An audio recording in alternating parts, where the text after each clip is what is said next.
परम पूज्य गुरुदेव एवं परम वंदनीय माताजी माँ गायत्री अने हिमालयना ऋषिओनी सूक्ष्म उपस्थिति में अत्रे पधारेल दिव्य आत्माओं आपना चरणों में कोटि कोटि वंदन कोटि कोटि प्रणाम।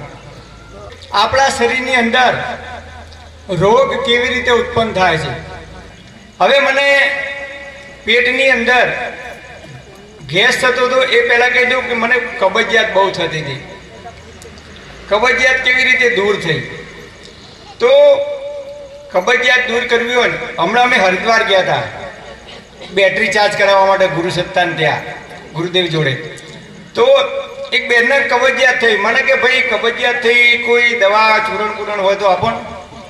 મેં કીધું પહેલાં હું જતો ને હરિદ્વાર કે ક્યાંય બહાર ફરવા તો બોક્સની અંદર દવાઓ લઈને જતો, કળતરની દવા, તાવની દવા, પેટમાં દુખાવાની દવા, સંડાસ ના થાય એની દવા, સંડાસ થાય ના થઈ જાય બંધ થવાની દવા, બધી દવાઓ લઈને જતો।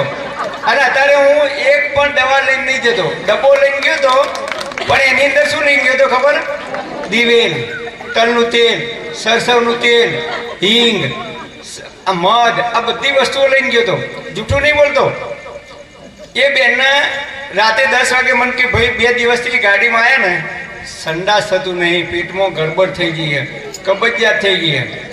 મેં કીધું આ એક ચમચી દિવેલ પીજો, સવારે સીટી વાગી જશે। સાહેબ સાચી વાત કહું, સ્ટેજ ઉપર બેન આ વ્યાસપીઠ ઉપર બેન સવારે બેન મળ્યા ને ભાઈ તમારે હારું થજો, એકદમ સીટી વાગી જઈ ગઈ 8 વાગે। સાહેબ આયુર્વેદમાં આપણા ઋષિઓએ હજારો વર્ષોથી કહી છે કે દિવેલનો પ્રયોગ જેવો દુનિયામાં કોઈ બેસ્ટ પ્રયોગ નથી। ગમે તેવી કબજિયાત હોય ને દિવેલ પીવો સવારે 4 વાગે ઉઠીને। મેં હમણાં જ પીધું તો 4 દિવસ પહેલા, આખો દિવસ સીટી થોડી વારે વાગે જ નહીં પણ એકદમ ક્લિયર। આપણું નાનું આંતરડું 21 ફૂટ લાંબુ છે। કેટલું? 21 ફૂટ। અને એ નાનું આંતરડું શું કામ કરે છે?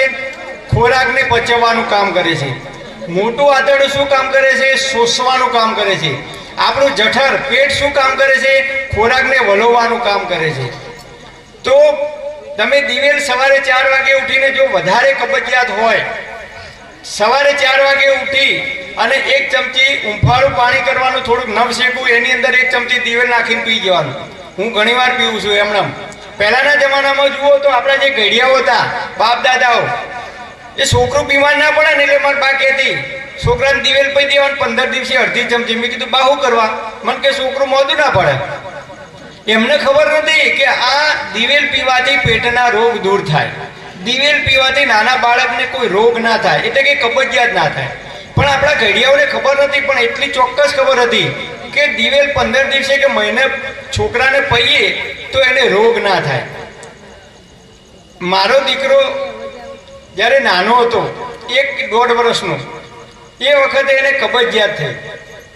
હવે કબજિયાત થઈ એટલે આપણે તો ભણેલા ગણેલા, એટલે સીધા ડૉક્ટર જોડે ગયા। ડૉક્ટરે બાટલી આપી, 3 ટાઈમ પાઈ પણ પેલા સંડાસ થાય નહીં। બહુ તાકાત કરે, નીચે બેસે પણ ઊભો થઈ જાય, સંડાસ થાય નહીં। વળી પાછા બીજા દિવસે મહેસાણા ગયા સ્કૂટર લઈને બાળકોના ડૉક્ટર જોડે, એમની દવા લાયા પણ કંઈ અસર થઈ નહીં। એટલામાં તો અમારા બાજુમાં મંગુબા રહેતા હતા, મને કે માસ્તર આ છોકરું તો રોવા તારો? મેં કીધું બા મને કે તાવ આવ્યો? કીધું ના। મેં કીધું શું થયું? મેં કીધું બા એ 2 દિવસથી સંડાસ નહીં કરતો, એ સંડાસ જવાનું બંધ થઈ ગયો। મને કીધું એમાં તું આ સ્કૂટર લઈને છોકરાને લઈને ડૉક્ટર જોડે દોડ કરે? મેં કીધું આ ભાઈ એને સંડાસ નહીં થતો, રો કરે। બેસન નાનું બાળકો શું થાય? બેસન ઊભું થઈ જાય, બેસન ઊભું થઈ જાય। હવે એના પેટમાં પેટ એકદમ કાઠું થઈ ગયેલું। તે મંગુબા કહી ઓલા તાર છોકરાને ઘરમાં જઈને દિવેલ રૂ લઈ આવ્યા। મેં કીધું બા શું કરો તમે આ રૂ? મને કે બોલે માસ્તર પકડી રાખો છોકરાને। રૂ લઈ આવ્યા, આ સત્ય ઘટના કહું। પછી દિવેલ લઈ આવ્યા। મેં કીધું બા તમે ઊંટ હોય? મને કે તું બોલે નહીં, પકડી રાખ છોકરાને। દિવેલનું પૂમણું કર્યું, રૂનું પૂમણું દિવેલ વાળું કરી ગુદાના માર્કેટથી જવા દીધું।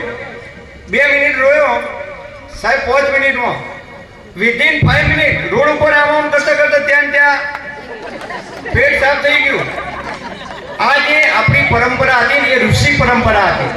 આપણા ગઈડિયાઓ જે કંઈ કરતા હતા ને 70-80 વર્ષ કે 40 વર્ષ પહેલા, એ ખરેખર આયુર્વેદના ઋષિઓએ જે વિચારો આપ્યા હતા ને એ પરંપરાને અનુસરતા હતા.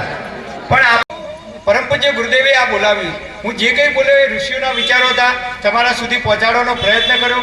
એમાં જે કંઈ ક્યાંક તમને દુઃખ લાગ્યું હોય કે ખોટા શબ્દોનો ઉપયોગ થઈ ગયો હોય તો એ માફ કરજો. એ મારા પોતાના હતા. તમારો નાનો ભાઈ કે આપનો દીકરો સમજી મને ક્ષમા કરજો. પરમપિતા પરમાત્મા આપ સર્વેને તંદુરસ્ત અને નિરોગી રાખે એવી હૃદયપૂર્વક મારી પ્રાર્થના. Thanks for watching my video. Thank you.